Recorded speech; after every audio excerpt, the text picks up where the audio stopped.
Good morning. It is a bittersweet honor to welcome all of you here today to celebrate a remarkable piece of public art by one of the world's most creative and courageous public citizens, Ai Weiwei. Ai Weiwei could not be with us here for this unveiling of his latest work, Circle of Animals, Zodiac Heads. As you know, he has been detained by the Chinese government, and the very fact that we do not know where he is or when he will be released is very disturbing. Today, we all stand in solidarity with the millions of people around the world who are hoping that Ai Weiwei is quickly and safely released. And we stand in solidarity with the billions of people who do not have the most fundamental of human rights, the most cherished of all American values, and the most valuable of all New York's riches, and that is free expression. Artists risk everything to create. They risk failure, they risk rejection, they risk public criticism.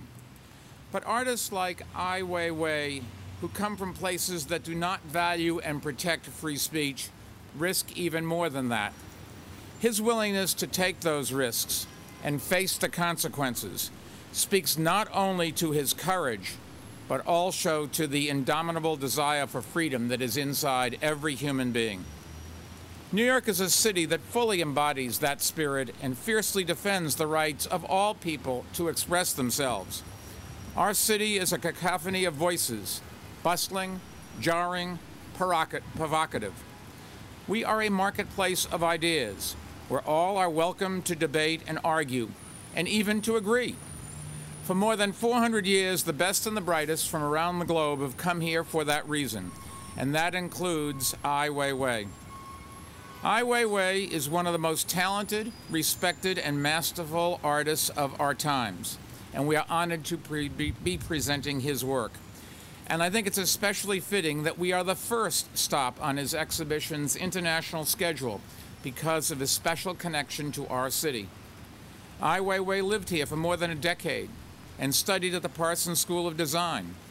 He is among the millions who've come to our city, drawn by that lamp of liberty that shines from our shores. That is the history of our city, and if we are to remain the world's greatest city, it must be our future.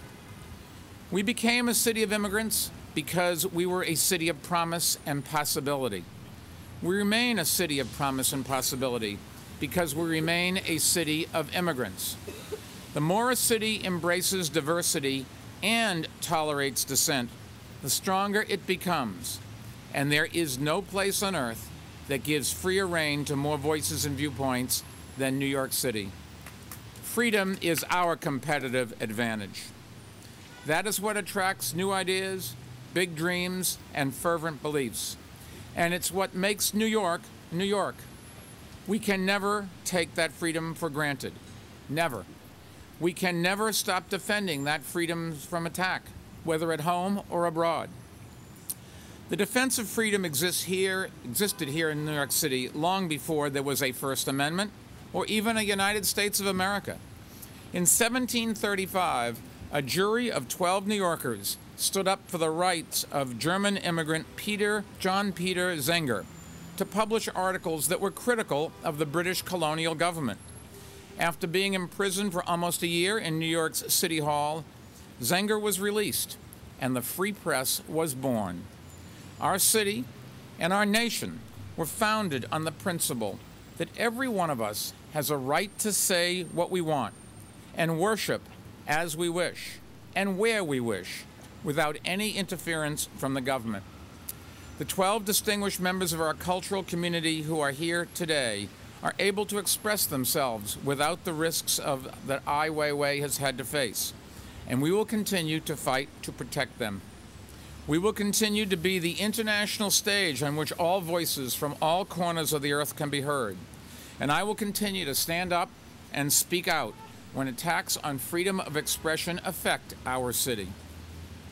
There's much to admire about China and the great Chinese people. 8 years ago, Ai Weiwei helped design the most famous stadium since the Colosseum, Beijing's Bird Nest.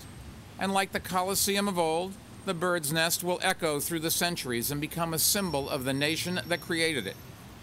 How that stadium is remembered will depend much on how its creator is treated today. Freedom's march is not always straight, but it is always forward.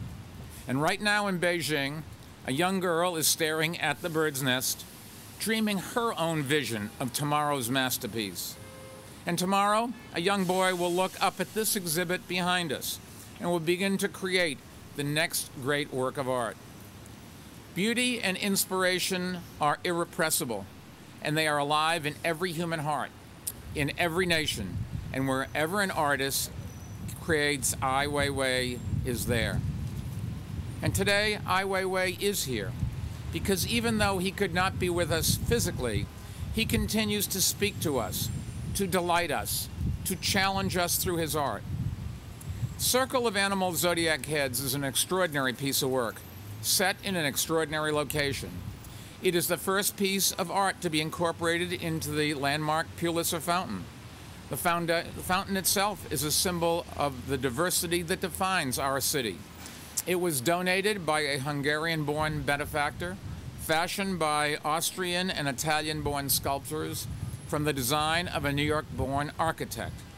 It is the perfect setting for a work of art by someone who considers himself both a citizen of the world and a New Yorker. In its scale and accessibility, Circles of Animals, Zodiac Heads follows in New York City's proud tradition of presenting unforgettable public art that everyone can enjoy. Ai Weiwei believes that art should be for everyone, and we couldn't agree more. Millions of people will see his work, which will be on display here through July 15th. And it will attract visitors from far and wide, as our cultural attractions across the city always do. Arts and cultural community help drive and define our city's spirit, and it also helps drive and define our economy, creating good jobs in all 5 boroughs. That's why we're so committed to investing in art and culture, and why we've worked so hard to bring public art exhibits like this to life. I would like to thank all the people who made this exhibition possible, including AW Asia, which is presenting the work, and Larry Warsh, its founder. And a big thanks to First Deputy Mayor Patty Harris, our Department of Cultural Affairs Commissioner Kate Levin, the city's Parks Department Commissioner Adrian Benepe, and Doug Blonsky of the Central Park Conservancy.